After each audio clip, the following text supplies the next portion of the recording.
this week was meant to be a seminar about Sadhu, Sanga and Grihastha life. So we put it, the name of the seminar, Sadhu, Sanga, the bedrock of Grihastha ashram. That's the foundation. I'm hoping that you would write questions or comments that you had over the sessions. You may have lost them by now, but if you have lost them, we have more now. If you actually want us to stay connected with you, this is the last session, then it will really help us, because my, I may have your email in some other way, but I won't do it. I'd like it on this sheet. I know this is coming from this seminar. These are people who want us to stay connected with us. So maybe in the break, you could take a sheet of paper and fill out details. And just, tell us if you've got a discussion partner, if you want coaching, and we can keep it going. So without further ado, my husband's going to kick off today's seminar. Hi Christian, I have to tell you, we wondered how many people would come on a day like today. Beautiful sunshine. We know you're sincere. So yeah, Grihastha ashram. So what's the purpose of it? I was going to start by asking a couple of questions. If someone was to ask you, like I don't know, what is the purpose of Grihastha ashram? Why would anyone get married? What would you say?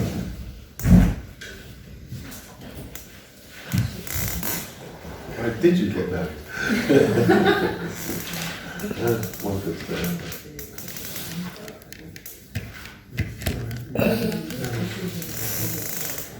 In my understanding, because we know the theory, we know from Shastra, we know this body and every attraction to the opposite gender is Maya.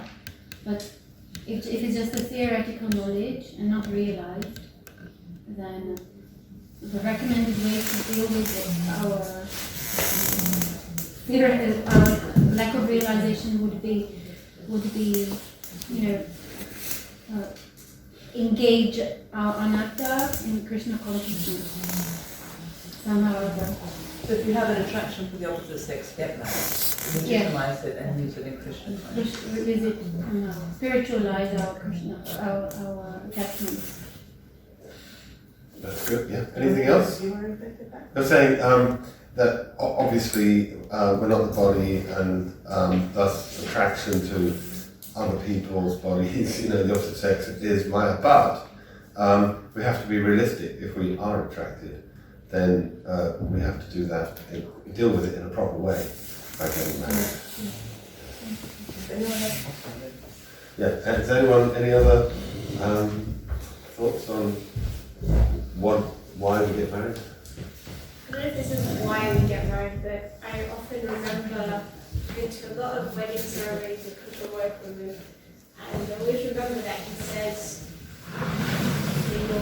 your spouse is like a mirror to you, and Krishna will show you who you are through your spouse. So I think in one sense, I guess it is an opportunity to actually help each other to go back to Krishna. And I think in a personalistic kind of society, you can think that you can do a lot of things on your own, but bhakti is definitely not in the Buddhist heaven and hell. That you really do need devotees to feed and nourish you, and you also need to do that. And this whole concept of service, I think it's a really great opportunity for that. So you're saying the spouse reflects who you really are. So by that I think you mean, or Grimwine means that they give you champions lunch, feedback, honest feedback. Have you heard of champions lunch? Feedback is the lunch of champions. Constructive criticism. Okay, yeah. You need people to tell you the truth, not culturally how you're great and bring a classic game. Yes. So that well-wisher, yeah. And also you're saying we need association. Krishna consciousness is not a lone journey. We need others to help us on the path, and husband and wife should be acting like that, helping each other in spiritual life. Yeah, that's nice. Sorry. Also, you learn You become selfless. You really learn to serve and being humble. Really, yeah, it takes lots of humility to be Grihastashram. Humility. Humility, service, selflessness, sacrifice, Forgiveness. forgiveness, tolerance. Yeah, okay. So it helps you develop good qualities that are Hopefully. conducive to being a Vaishnava. Yeah, hopefully, yeah. Okay, thank you. We were just quickly, we're going through the seminar about household life for about an hour. And like, you weren't here last week, but we went through the useful tips. You've seen them on the website, right? And we're halfway through them, so we're going to complete that today. Yeah, sure. After this, yeah. I will go later when I have time because I cannot reject my examination Okay. from my study. Yeah. And that's why I was away when I'm That's here now. And then I will come back to that and I started together with Andres Prabhu. Okay. And we just catch up with that what we didn't. Okay, great. Thank you. Sure. So yeah, another question. In household life, we often hear about duties, especially like we hear about the woman's duty, don't we? So what is the woman's duty in health? By the way, we're going to cover these things in a minute through the slides, the purpose, the duties. But I'm just saying from yourselves what you see it, how you see it. What is the duty of a woman in household life? I think so. Shiva wants to say. He's just looking.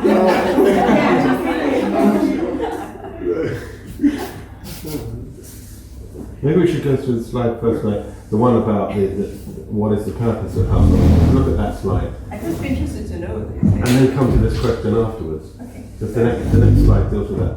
So we'll just mull this one over while we have a quick look at the first slide, because the first slide answers the question we just asked. What is the purpose of marriage? Would somebody like to read that? Let's go around. Yeah, want to start with Sanga?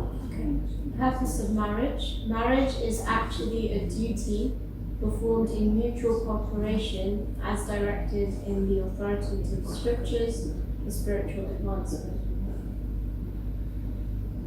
So, in your own words, what is that? How would you put that?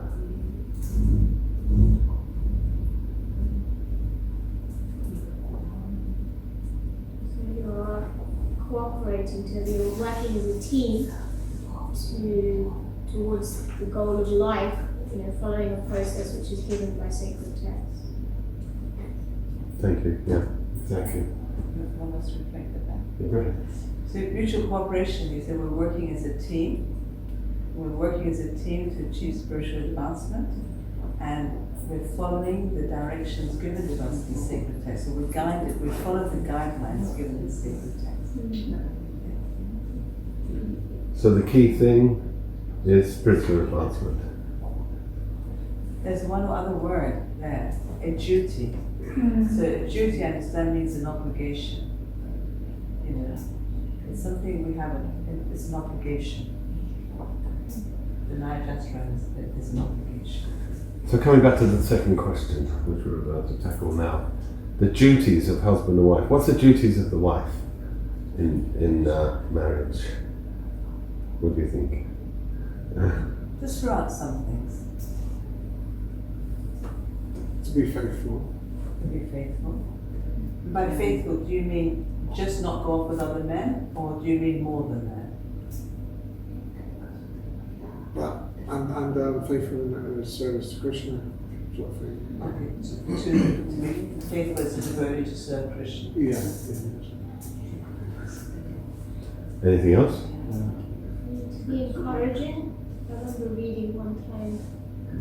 I think in the 21st century, often women and men may go to work, but I think considering that both sexes spend a lot of time outside interacting with the rest of the world, it can be a harsh place. I remember reading, I think it might have been in the Chowpatty, the Ashram manual, about how to give kind, encouraging words when someone comes home, because just have to deal with the material world all day.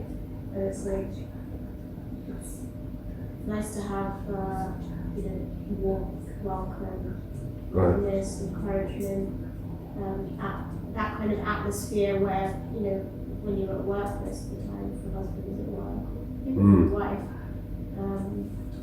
so it's neutral. So, but yeah, wife included, to give that encouragement and also to assist the husband with his goals. And again, I think also it seems to be neutral as well, but that's some thoughts. Yeah, so you're saying Especially serving encouragement. as a spiritual master. Yeah. To say that specifically, the goal of serving as spiritual master. So speak encouragingly, kindly, because it's tough out there, and like husband or wife coming back from a date, because both work these days, don't they? So the partners should be gentle and kind.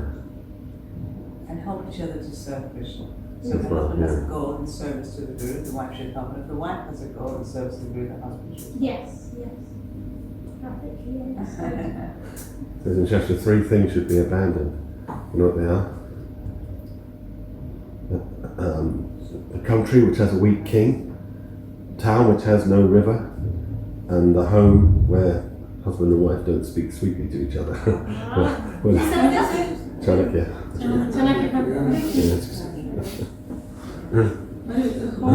Or where the kings fall. So we should leave every country these days. What are the two? King is with town with no river. Where do we go? Not really go, right? Be king of our own country. Go ahead. Maybe just something like according to scriptures is the woman of Mataji's wife duty is to be inside in the home and perform all the duties is there, as the man duties is being outside and try to provide all the facilities for the family inside. Then there's the harmony and happiness arise within the family. Is because then woman can do all the duties without thinking how to gain the support from outside, because the man providing as much possible facilities. But it doesn't work because of material world and circumstances. The mutual cooperation brings the balance. If there, as mentioned before, there's a Sadhu Sanga, right association, discussions, how to go further and develop proper relationship in the family. You're saying, ideally, the wife's duty is to do all the household duties, everything associated with the house and children. You didn't mention children, but I think that would be included. And the man's duty is to be the provider, so she doesn't have to worry about paying the bills. She just focuses on that. But you said that it doesn't work like that. In today's world, it's crazy days. So the key duty is to cooperate together to do something. And that through that Sadhu Sanga, we can begin to find the balance that can work. Yeah, because then through the Sadhu Sanga, right, understanding each other, they can harmonize and balance the duties what they're doing. They can split and they help to each other to maintain this relationship without being offensive to each other. Through the Sadhu Sanga, they can work things out. Whatever respective duties they've got to sort out, they can allocate it to each other. They can do that without arguing all the time and fighting and self-criticizing each other. Yeah. Thank you very much. So because we've got to get through this, I'm going to move to the slide. Next person, Kopi, would you like to So read these that? are the duties. This is taken from third canto. Duty of wife. The wife must see the tendencies of the husband and must be prepared to follow him. The word Samanubhakta indicates that it is the duty of a wife to adopt the special circumstances in which the husband is situated. Of course, if the husband is a great as Kardama Muni, then a very good result accrues from following him. But even if the husband is not a great devotee like Kardama Muni, it is the wife's duty to adopt herself according to his mentality. That makes married life very happy. So how do you understand that? What's actually being said in your own words? So the wife should understand the mood of the husband and try to serve him. And the husband should be dedicated to Krishna. So the wife should, but even if the husband is not very spiritual, she should still try to understand the husband's mind and try to adjust to him, try to follow and serve him. So the wife should understand the husband's mood. Ideally, if he's a devotee, that would be the ideal situation. But even if he's not, she should still try to adjust her own mood in order to fit with him, with his. So there's no friction. Yeah? Yeah. Did you want to say more? Can I understand it? No? Anyone else like to say what they understand this to be saying? Yeah. In real terms, do you want to say anything about this? In real terms, I think examples that come to my mind is if the husband wants to be a preacher and doesn't want to get a high-flying job, but wants to work on a farm, that's what the wife does. And she may want to live in the city, but he wants to live on the farm, she goes his direction. If she wants to be a preacher and he wants to get a job in the city, she goes his direction. So it's not like there's a battle of who gets their way. She follows his direction. That's the way I understand it. She understands his mentality and follows his mood.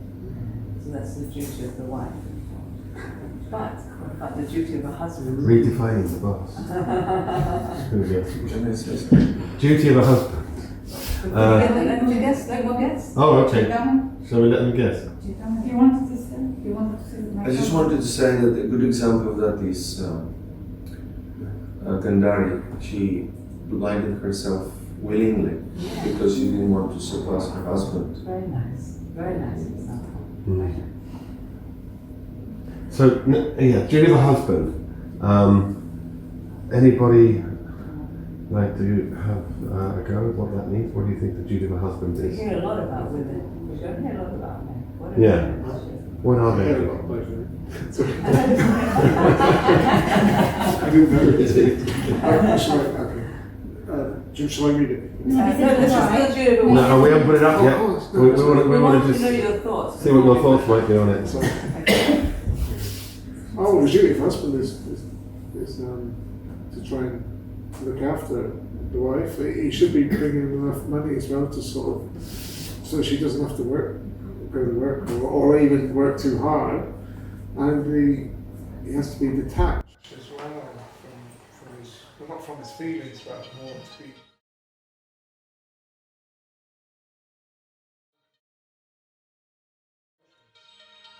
And be less.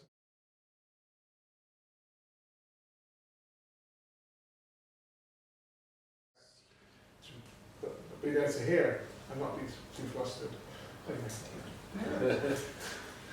So you're saying material provision Yes. to earn sufficient money so the wife is not having to work too hard, or preferably maybe not at all.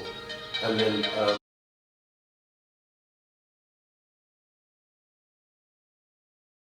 you said to be detached, so to dispassionate in some way, so that if there's like emotional turbulence, the man can remain calm through that and help, guide, and give strength. Yeah.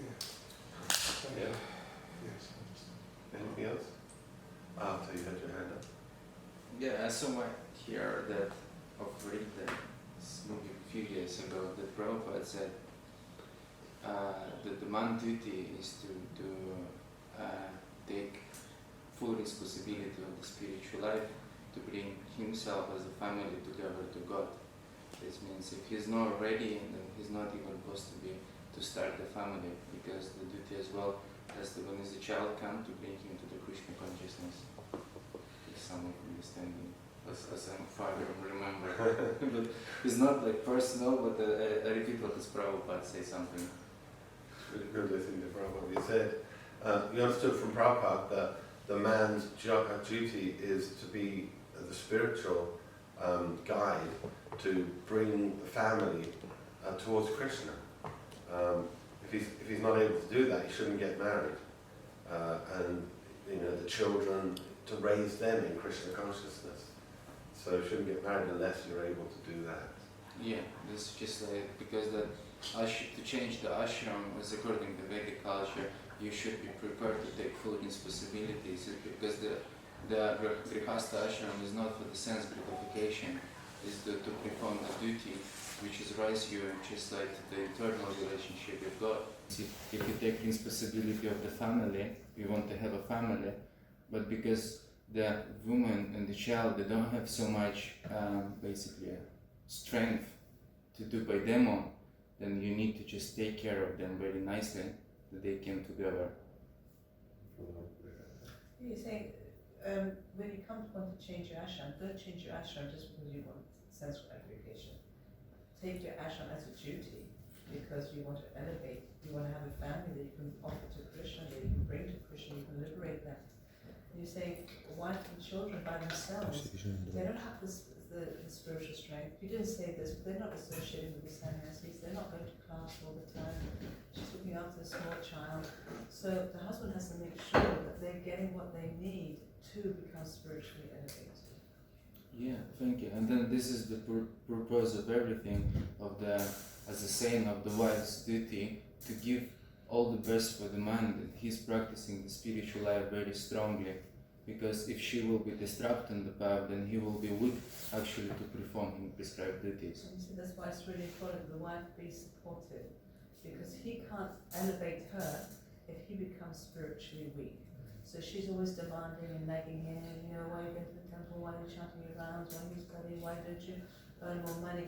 And if he doesn't have the spiritual strength, then he can't give her the spiritual protection she needs. Yeah, thank you. That was amazing. You went better than I just described. So let's move to Prabhupada now. We're up to, do you want to read? Who, myself? Yeah. Because unless Jyoti wants to read, because you're interpreting. Yeah. You want to read? I can read it. Yeah. Yeah. Duty of Follow husband. his mood. Marriage between husband and wife means that the husband must forever be responsible for the wife's well-being and protection in all cases. That does not mean that now there is agreement between us, therefore I am responsible. But as soon as there is some disagreement, then I immediately flee the scene and become so-called renounced. Whether your husband likes to take responsibility as your spiritual guide or not, that does not matter. He must do it.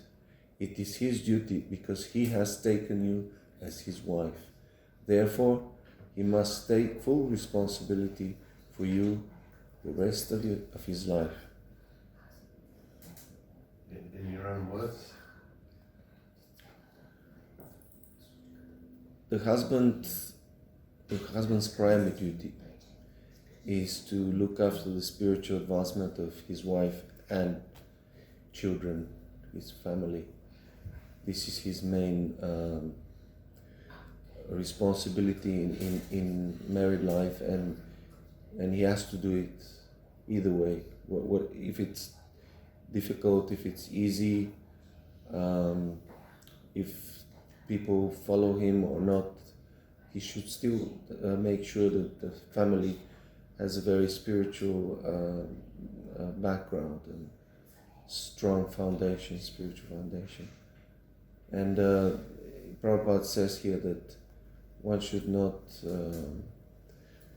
be irresponsible, and as soon as it gets more difficult in married life, then take sannyas and leave it all.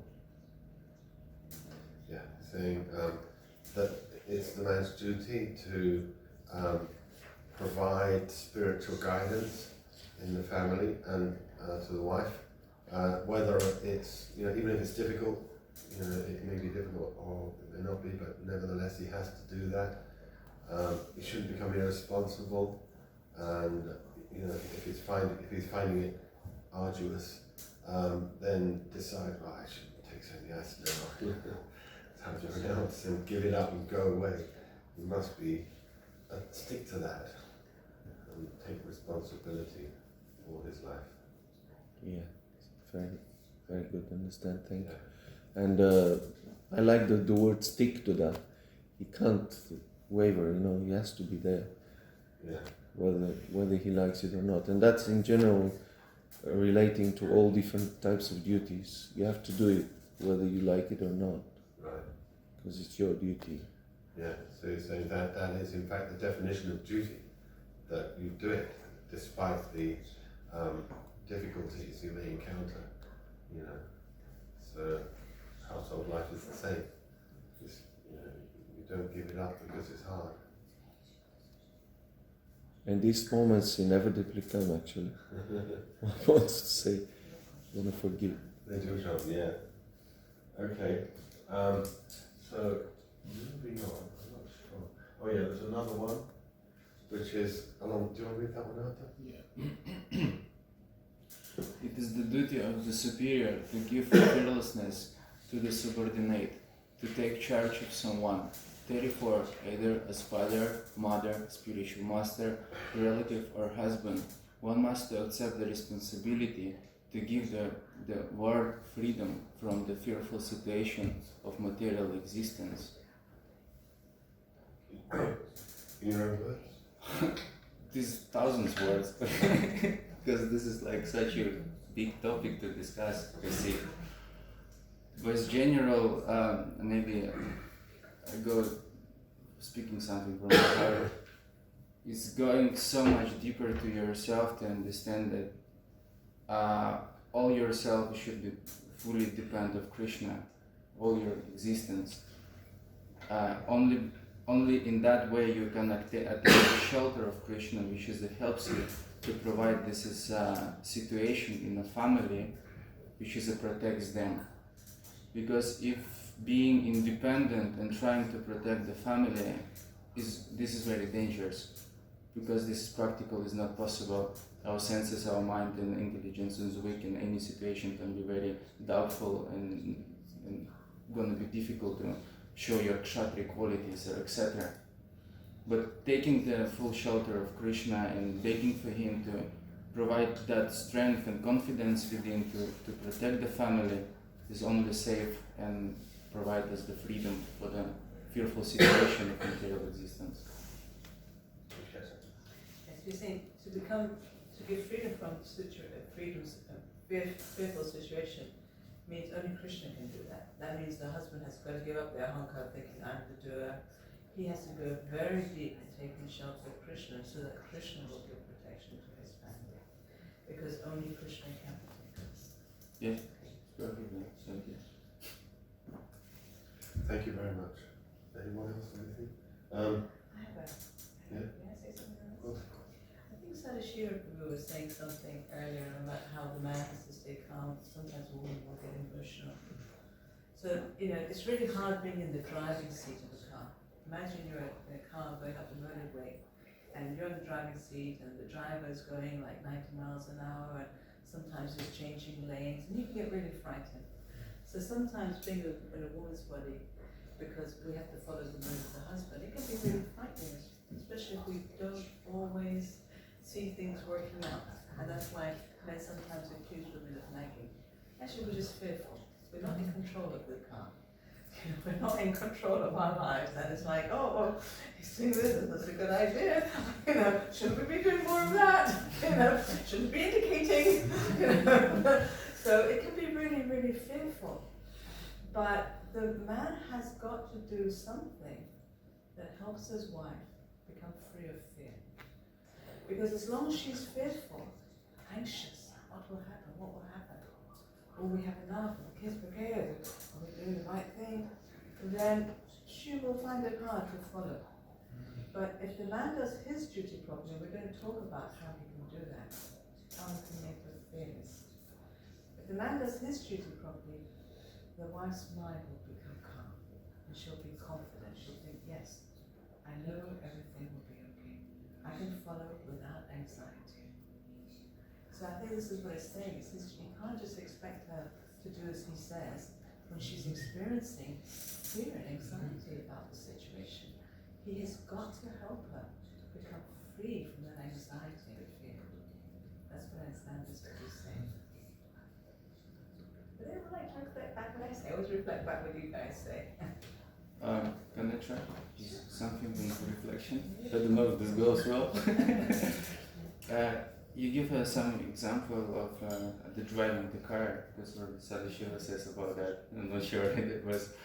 And is especially in a lady body, she's very fearful about the situation of going right, of something is that or not, and is like feel absolutely insecure in life.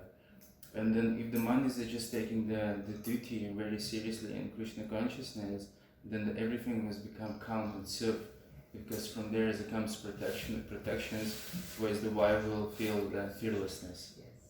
Did you understand that? Yes, it's very much. How to give her that fearlessness, we're going to come to.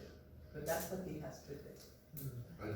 So the wife shouldn't follow blindly, just if she sees there's ignorant situation. Are you saying what I said, or you? I'm are you trying making to a response?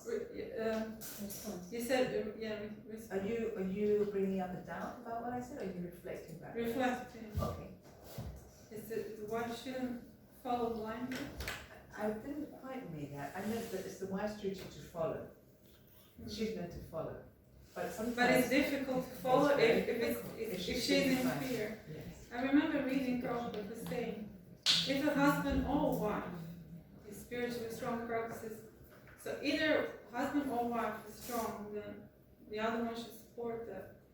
That's another quote. Right. We're just talking about this Okay. quote. This quote is saying the husband has to give her fearlessness. Because sometimes men will say, oh, my wife's like, I pointed out to Sadhu that your wife can get very emotional, and there's really nag. But it's because there's anxiety. So that's my point, that there's anxiety. So the man's duty is to give his wife freedom from anxiety. How he's going to do that will come soon. And there may be other quotes Prabhupada said, but we're just trying to stick to this quote for now. Yeah. So the question: how can the husband achieve such a lofty duty? So the wife feels safe to do her duties, and the marriage achieves its goal, spiritual advancement. It's reasonable. Any thoughts? How can he achieve his duty? Well, there has to be some spiritual communication side by side, or if you can't go to the temple together, if you haven't got the time, or you're busy to go to work, you've got to try and find time, or get in the mode of sharing some reading or studying together just for a short time, just something, just to chipping away at the rock to get to offer to Krishna, really. He sees you make an endeavour, makes an endeavour. And if it's difficult, then still try to get in that mindset. Yeah, so you've got to try and find time. Spiritual communication, you said. So, spiritual practice together. Yeah. To at least some time in the day, every day, even if it's hard. Find a time where you do some studying together, some hearing and chanting Yes. together. Thank you. Yes. Yeah? Thank you. Anything else? Anyone has any other thoughts? Being strong in spiritual practice, Krishna will give that strength, I think. Just thinking like Bhagavad Gita talks about being the doer, and how Krishna does explain about Arjuna to be an instrument. This battlefield is hard, it says lofty duty. And it's like, it's Arjuna's duty to fight this battle, but his bow is dropping. He's the unprecedented, most accomplished warrior, and even he is feeling, I can't do it. But when he takes Krishna's guidance and he listens to him and follows his instructions, then he's able to do what he needs to do.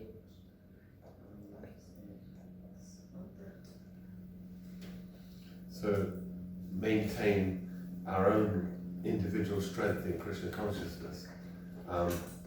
you know, in order that if we're going to help others, then we have to be ourselves, you know, fixed in Krishna consciousness. Otherwise, it's, you know, it's difficult. I think that was your main point, is it? I think also your main point is if the husband's going to do such a difficult duty, sometimes we think, oh, am I going to make this woman fearless? And she's always anxious. But if he remains strong in his own spiritual practices, and part of being strong in Krishna's and his spiritual practice means doing what Krishna tells him to do. Krishna, we're going to look at what Krishna tells the husband to do. He just does it, Krishna will help. Just like Krishna told Arjuna, fight. You know, and Arjuna felt fearful and felt anxious about the fight, but Krishna said fight. He just did it, and everything else went. So the husband has to follow the directions of Krishna, and then he'll help. He'll go and help his wife. All right. Can I add just a little bit something from Prabhupada? Yeah. Prabhupada said that one who cannot be self-controlled, who cannot be disciplined and regulated, those who not follow the rules and prescribed duties, and according to the ashram, and not hearing the message of the spiritual master, is not be able to progress and came to Krishna. This means basically saying that he need to be really fixed in him sadhana. Doesn't matter what in which his ashram is, only that is going to be shelter for protect himself and our family from biggest danger. Yeah, so if one, you heard Prabhupada say that if you're not self-disciplined, you're not self-controlled, then you're not able to, you know, protect. You won't be able to help others. You know, if you yourself are not strictly following the rules and regulations, then you can't give shelter to others. Yes, thank you. That was great. Right, let's have a look and see what is actually the state question as well. Is that the next slide? Yeah. So who are we up to now? Can we read this one? You haven't changed this one. Haven't I? Oh, sorry. So the best process for making the home pleasant in Krishna consciousness, the best process for making the home pleasant is Krishna consciousness. If one is in full Krishna consciousness, he can make his home very happy, because this process of Krishna consciousness is very easy. One need only chant Hare Krishna, Krishna Krishna, Hare Hare, Hare Rama, Rama Rama, Hare Hare. Accept the remnants of foodstuffs offered to Krishna, have some discussion on books like Bhagavad Gita and Srimad Bhagavatam, and engage oneself in deity worship. These four things will make one happy. One should train the members of his family in this way. In your own words?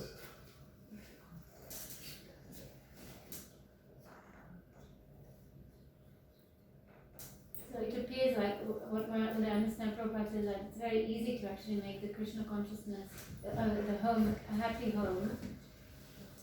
He's recommending the best, easiest way is basically just put Krishna in the center of everything in the home, chanting the holy name together as a family, reading holy books, Bhagavad Gita, Srimad Bhagavatam, Reading? reading, studying, discussing. There's a big There's a big difference, yeah. Very different. Discussing, yes. Take care of the deities at home. So discussing, chanting the holy name, discussing the holy books, and taking care of and offering food to the Lord. These four things, Prabhupada says, will make the home one happy, and everyone in the family should try to be encouraged to do these things at home. Can we just read the last thing? The last One should train the members of his family in this way. Who's he So talking to? So he's talking to the parents. Srila Prabhupada is talking to the. Of the two parents, which one is he especially talking to? Most likely the husband. The husband should train everyone else in the family to also put Krishna in the center in these four ways. Yes, we call this the four wheels of happy family life. So it's just like a car goes on four wheels. So should we just say the four wheels together? The four wheels. The first wheel is Chant Hare Krishna. And if you read a little bit further into Prabhupada, Prabhupada says one should do these things together. So we often go on, we do a morning program at home, so we chant Hare Krishna together then, and we go on japa walks together. So chant Hare Krishna.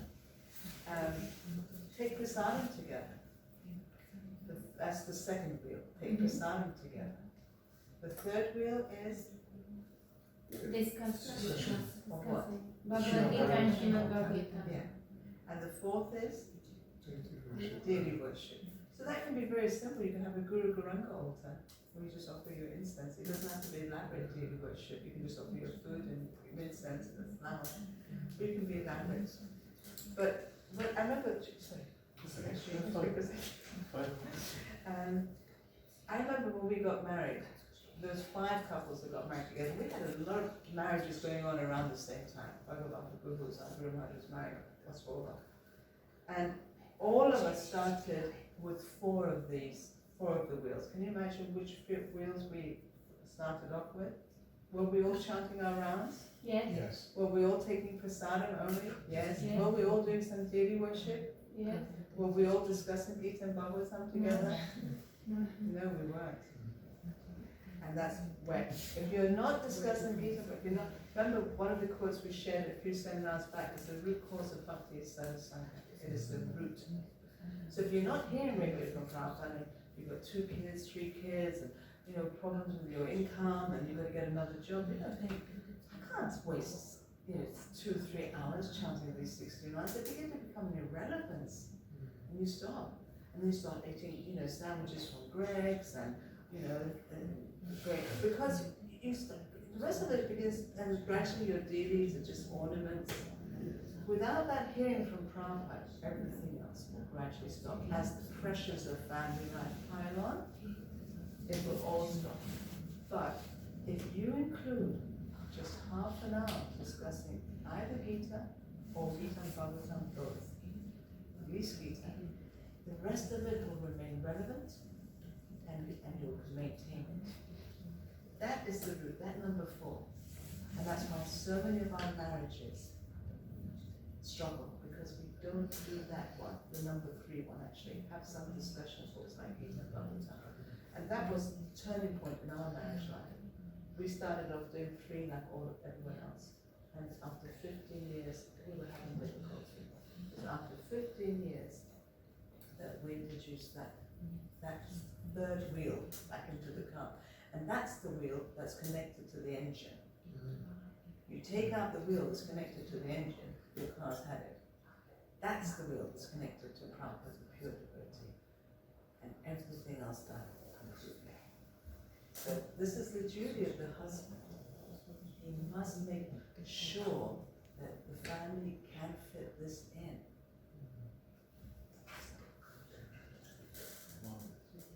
Yeah.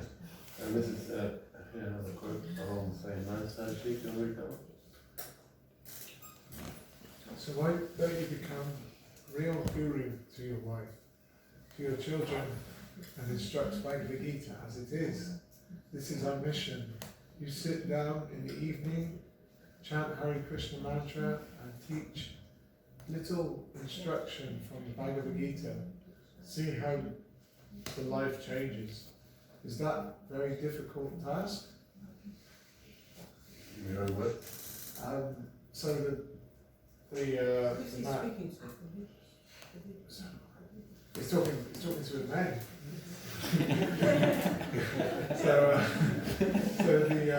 So the man should have time in the evening and be in a good consciousness, so keep himself spiritually insulated, so that he can, by the evening comes, he can sit the family down and have a little kirtan, discuss a little bit of Bhagavad Gita, and then maybe have a little discussion each, and keep it consistent if possible. Yeah. it's always, why don't you become a real guru to your wife? Prabhupada is actually addressing the misconception that the man thinks, well, I'm the guru, and you must be the disciple, which means you must do everything I want, at my beck and call like a slave. And, you want privilege, but then with that comes responsibility. So that's what I understand him to be saying here. Okay, you want to be a guru to your wife, become a real guru. What does that actually mean? Actually, guru is a responsibility that we take care of the disciple. It's not that, the disciples take care of me and just, get everything I want. Peel me another grape, that type of thing. But, it's an onerous responsibility that has to be taken seriously by the husband or whoever, the father with the child. So. And the mother with the child, because she's the guru of the child, the first guru. But the mother can't be the first guru if the husband's not in the party guru. She needs protection so then she can give spiritual guidance to the small children. She also needs protection. Any I have just one doubt, basically, maybe this question which I heard from Ramana. I didn't remember the proper conversation before that was happened. They explained that if the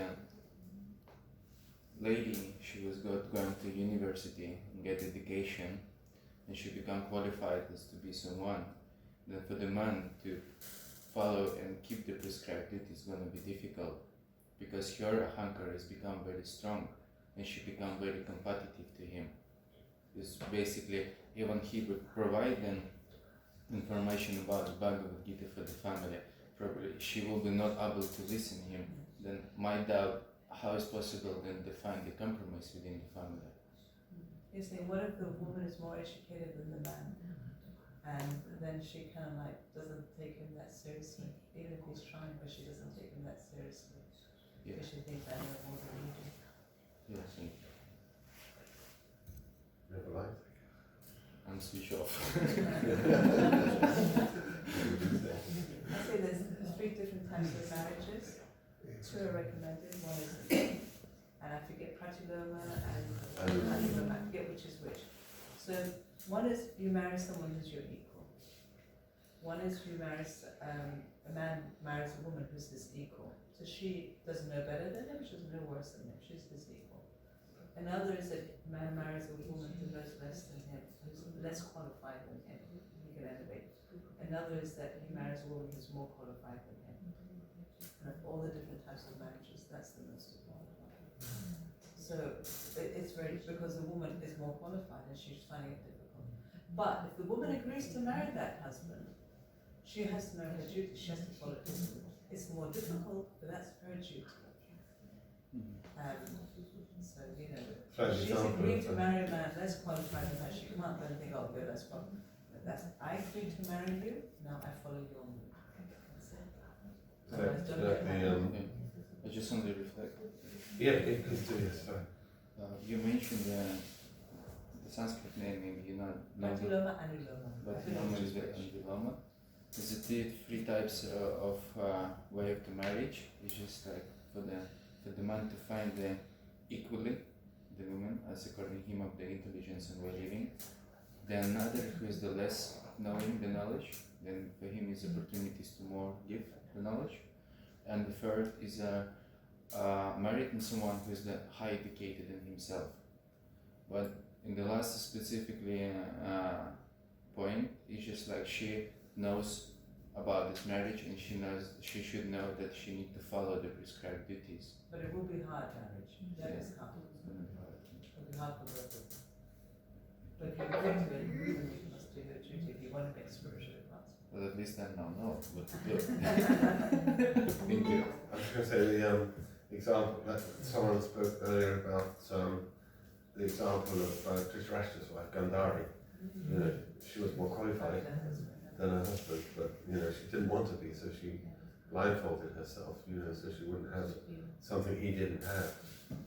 I mean that's the highest example, which these days we might find hard to follow, but if we're in Krishna consciousness, like my wife was saying, okay, you've agreed to the marriage, and later you discover that maybe you're more qualified in some way than your partner. But it's understanding that what will actually make me happy, it's by adhering to Krishna's desire, by following Krishna consciousness, by understanding that happiness is not coming from external things, from this actually the material world is never going to afford me happiness. Happiness comes when I act according to the Lord's desire, according to Prabhupada's desire. So, and that kind of intelligence comes when we're discussing the books, when we're associating with Prabhupada, and we're receiving that kind of spiritual intelligence, so we can be peaceful. Otherwise, if we're not peaceful, we're thinking, I've got to adjust my externals, my material situation is just, I'm never going to be happy like this. I've got to leave this man, or I've got to leave this woman and find a better situation. Because that means you're in Maya, you're just not understanding. You can't change your material situation and improve your happiness. It's not going to happen. Your happiness is what it is. It's not going to change. That's already, that's determined. So this kind of intelligence, that's why the discussions of the books and hearing Prabhupada, really hearing Prabhupada, is so important. So that we can remain fixed on the platform of truth, of seeing things as they are. Otherwise we get carried away. We just go out of the frying pan into the fire. You know what that means? Out of the frying pan into the fire. Yeah, that's because this was related to the topic, I need to reflect. Yeah.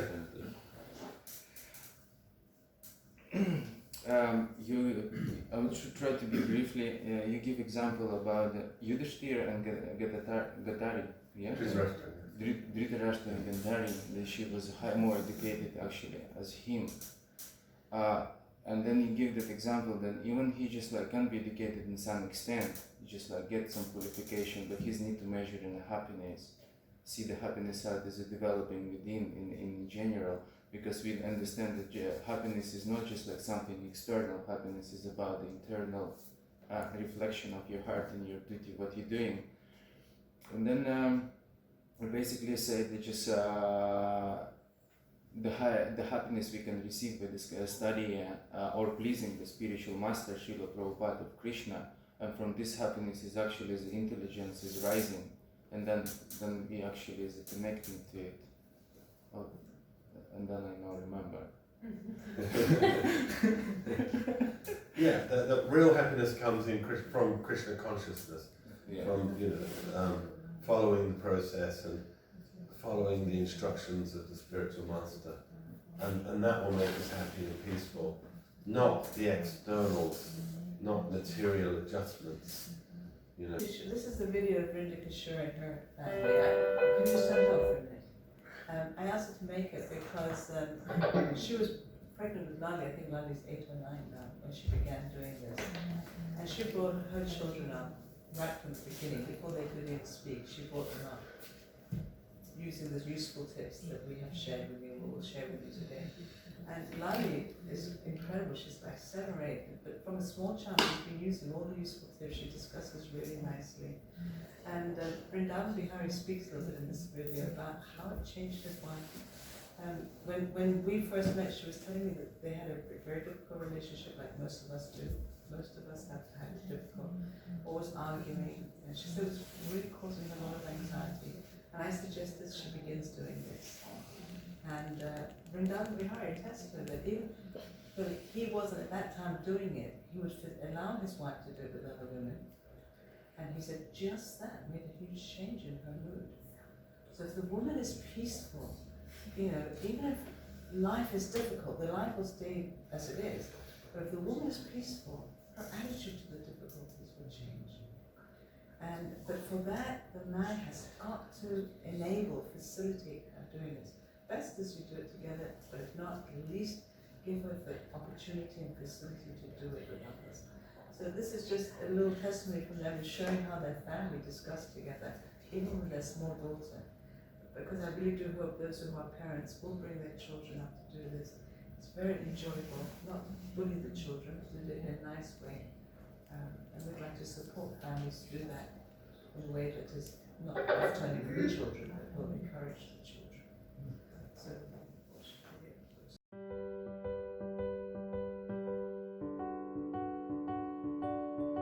I really like discussing. It's because when you discuss, it's just like when we all discuss together as a family, it's like so nice. You get to hear other people's points, and sometimes they're really good, and you can also add to them and do loads of stuff with them. And when you discuss as a family, it's comfy, and it's just such a nice feeling when you do it. I can find no means to drive away this grief which is drying up my senses. I will not be able to dispel it. Arjun is in a situation, very helpless situation. It's kind of having an effect on his body, and he sees no way out. So you're trying to say that he's in a helpless condition. He doesn't know what to do, and it's making problems with his senses. So he's in a really helpless condition. That's what you said. Your understanding with drying up his senses is that it's covering his senses. He can't even think. Like anything that's happening around him, it just means nothing to him. That's how strong his grief is. Is that what you were saying? Yeah. Would you like to say more? No, thank you. So in the beginning, I really didn't like discussions. My wife used to force me to do discussions. But initially, when she started discussing with her friends, I actually saw a big change in her. Usually I'll come back home, and some days, I'd be a bit grumpy, say something, and then she wouldn't like it, and then, there'd be a bit of a, to and fro. But when she was discussing, she was actually like another person when she was doing it every day. A few times I came home and I was really in a bad mood. I said something, this is over a few weeks, and she would just have no reaction. She was just kind of above it all. So yeah, and that's the first time I've seen like a real change in her. Maturely speaking, it's helped me because now I can just listen and stop thinking about my own point to say.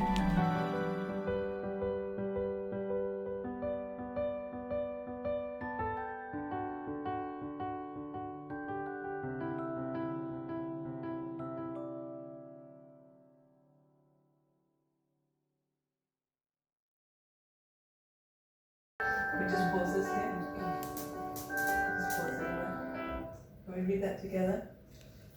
Family-wise, everyone sits down in the evening or in the morning for half an hour and reads Bhagavad Gita, chants Hare Krishna mantra, just see the results. Every home will be happy. Jai. So that's the end of this little presentation. Does anyone have any last questions or points before we go back to the where we were last week? I just wanted to actually confirm Linda Kishore did say one time the whenever she gets a little disturbed, her husband immediately pulls out the Gita. Let's discuss later.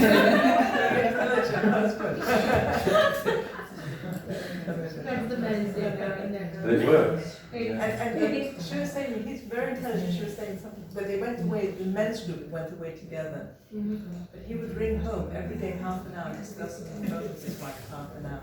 And the other men were like, hey, you're out with the lad, you're going to say yes, because this is my duty.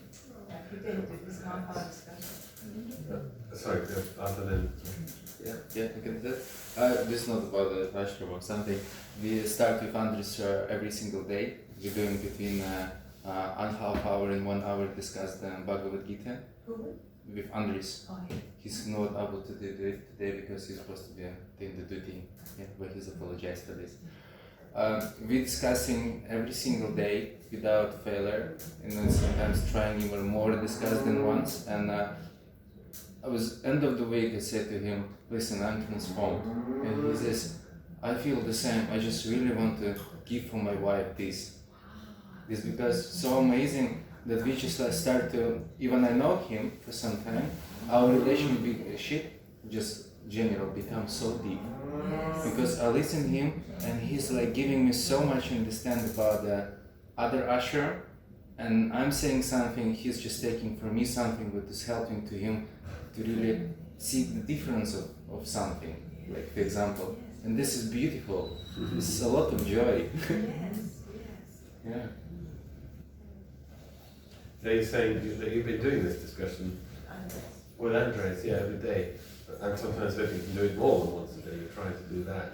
And you can see how it's transforming you and deepening your relationship with him. And, you know, it's like you say, it's a beautiful thing, you know. It's really enabling you to understand things you wouldn't otherwise have understood, his different perspective, different ashram. And he wants to go and share it with his wife now as well. Yeah. Because he's finding it so helpful. Yeah, that's true. Thank you. That's really amazing. It's just that works, and I'm experienced that when we study together. Can you put that in writing, by the way? Put it in writing. We need reviews. We want people to, you know, to promote it. First, you can't promote. We're not trying to get you to promote it artificially for art's sake. Do it, become happy, and then try to promote it in the devotee community. I think it's Canto 10, chapter 90, text 50, the verse. I don't know, maybe you've got a smartphone, you can get it out. But it says that by practicing Krishna consciousness, devotees should be developing loving relationships and becoming each other's well-wishers. And I don't see that always happening. We can be in the movement for years and years, married, you know, in the ashram, and we feel very alienated from our partners, from our devotees, very isolated, unless we get ourselves into a friendship league, which not all devotees are able to do. But if we create this culture of discussion, we'll begin to feel loving relationships, like Art was saying, developing it, and you know, becoming each other's well-wishers. So we really hope that, my husband was saying, would you put it in writing? Please share your experience with us. You can't share what you're not doing. If you're not doing it, you're not going to be feeling it. But we hope everyone will become the well-wisher of other devotees and help them to do something which will actually make a difference to their lives. You know. So. Yeah, I just wanted to confirm that with my wife, we try to do discussions every day, morning and evening, but sometimes it slips through, you know, and we get busy with some stuff. And whenever that happens, we start fighting. Our relationship becomes a little bit tense, yeah. So when we start doing regular discussions again, then things come back to normal. And my mind is peaceful. Thank you for that. Thank you. 10, 90, 50. 10, 90, 50. I think it's the last verse of the 10th canto. So it says how devotees of Christ and Krishna consciousness should become each other's well-wishers and develop loving relationships. So, yeah. Should we do a break now? Yeah. Should we do a 15-minute break? And then we will carry on with the protocols. Is that okay? And do remember, if you want us to stay in touch with you, so if you don't have a sheet of paper, get one from us. But, you know, we need your details if you want us to stay in touch, if you want to follow up coaching with you. That's the key thing. We just want to be able to give you follow-up. So it's not that you do this and then it all just stops after this. Okay, so we'll see you guys in 15 minutes, half past, yeah? We'll start properly at half past. Haribol. Go around it. We just did the Grihastha one. But Bhagavatta, the Grihastha one is over. We're going to carry on with the protocols. But Bhagavatta has a video of the Grihastha one.